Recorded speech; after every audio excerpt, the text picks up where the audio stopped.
আমার মাকেও বরিশাল থেকে এক কাপড়ে তার পিতা প্রয়াত মাখনলাল ভট্টাচার্য শিক্ষক ছিলেন, তার হাত ধরে চলে আসতে হয়েছে শুধুমাত্র হিন্দু হওয়ার অপরাধে। তাই এই নির্বাচনে আপনাদের ঐক্যবদ্ধভাবে একটি রাষ্ট্রবাদী দেশপ্রেমিক সরকার তৈরি করতে হবে। আপনি বলুন, এই এসআইআর কি নতুন? না, নতুন না বন্ধু।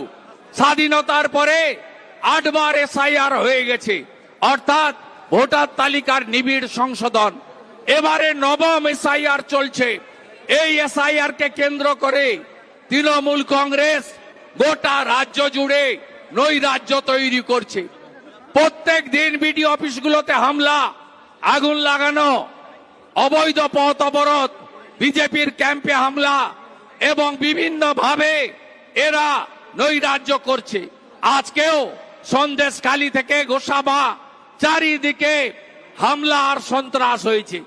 আমি প্রত্যেকটা সভাতে বলি, ইলেকশন কমিশন অফ ইন্ডিয়া তারা গর্তে কার্বলিক অ্যাসিড ঢেলে দিয়েছে, গর্তে কার্বলিক অ্যাসিড ঢেলেছে।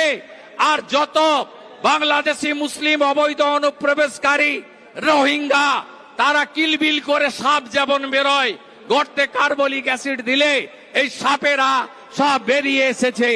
তাই আপনাদের কাছে আমি অনুরোধ করব, এসআইআর কে সম্পূর্ণ সহযোগিতা করতে হবে।